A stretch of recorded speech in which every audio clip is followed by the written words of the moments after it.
Hello friends, welcome to Sivakami garden. Friends பாருங்கள், நம்ம கார்டனில் இருக்கிற சொரக்கா செடி பற்றி தான் இன்றைக்கி நம்ம சொல்ல போகிறோம். நம்ம சொரக்கா செடி எல்லாம் ஒரு தொட்டிலையும் ரெண்டு ரெண்டு மூணு மூணு வந்துருக்குது. ஆனால் சொரக்கா மட்டும் வர மாட்டேங்குது ஃப்ரெண்ட்ஸ். இதில் ஒரு நாள் போய்ட்டு பார்த்தா 3-4 சொரக்கா இருக்குது. 2வது நாள் இருக்குது. 3வது நாள் போய் பார்த்தா அந்த சொரக்காவே காணாமல் போயிடுது. பூவும் காணாமல் போயிடுது. என்ன பிரச்சனைன்னு தெரியல. அணில் சாப்பிட்டுதா இல்லை என்ன கொட்டி போயிடுதான்னு தெரியல. நம்ம காலையில் நம்ம மழை வர மாதிரி இருந்துச்சுன்னு சொல்லிட்டு காலையிலேருந்து வரல செடிக்கு தண்ணி ஊற்றுறதுக்கு. இந்த செம்பருத்தி செடி மொத்தம் மல்லிகைப்பூ செடியெல்லாம் பாருங்கள் எவ்வளோ வாடி போயிட்டு இருக்குதுன்னு சொல்லிட்டு அதனால் இப்போ நம்ம செடிக்கெல்லாம் தண்ணி ஊற்றிட்டு தான் நம்ம வீடியோ பண்ணுறோம். அப்போ கூட பாருங்கள் வாடி போன மாதிரியே தான் இருக்குது செம்பருத்தி செடி. காலையில் மானை ஃபுல்லாக மழை வர மாதிரி இருந்துச்சு. சரி மழை தான் வரப்போகுது, நம்ம பார்த்துக்கலான்னு சொல்லிட்டு விட்டுட்டேன் நான். அப்புறம் பார்த்தா மழையே வரல. பாருங்கள் எப்படி நெல்லிக்காய் மரம்லாம் எப்படி வாடி போயிட்டுருக்குதுன்னு பாருங்கள்.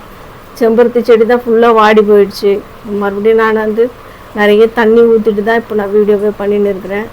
இங்கே பாருங்கள் இந்த பீர்க்கங்காய் செடி நிலமை பாருங்கள் எப்படி இருக்குது. பீர்க்கங்காய் செடி, சொரக்காய் செடி எல்லாம் அப்படியே காஞ்சி போன மாதிரி ஆயிடுச்சு. எனக்கு என்ன இது ஆகுதுன்னா, இது ஒன்று ஒன்று காய வச்சாக்கா அணில் சாப்பிட்டு போயிடுது போலகுது.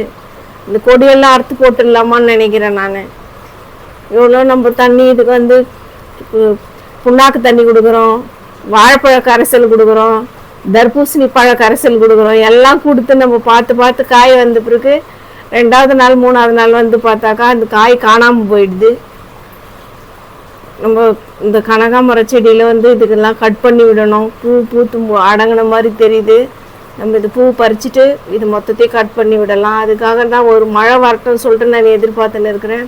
ஒரு மழை வந்தாக்கா நம்ம கட் பண்ணி விட்டோம்னா செடியெல்லாம் நல்லா வரும்.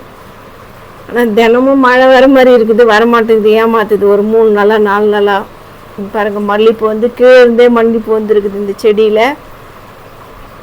நாட்டு கனகாமரமும் பூத்து முடிஞ்ச மாதிரி அடங்கின மாதிரி தான் தெரியுது. வெயிலில் கொண்டு ஒன்று அப்படியே காஞ்சி சுருண்டு போன மாதிரி ஆயிடுச்சு. காலையில் இன்றைக்கி தண்ணி ஊற்றலன்னு சொல்லிட்டு செடிக்கு பாருங்கள் இருவாச்சி மல்லி நான் ஃபுல்லாக காஞ்சி போயிடுச்சுன்னு நினச்சேன். ஆனால் அதுலேயே துளிர் வருது.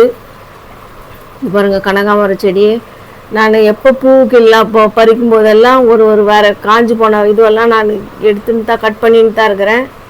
அப்படி இது ஃபுல்லாக கட் பண்ணி விடணும். இந்த ஆரஞ்சு கலர் கனகாமர செடியில் வெள்ளைப்பூச்சி இருக்குது.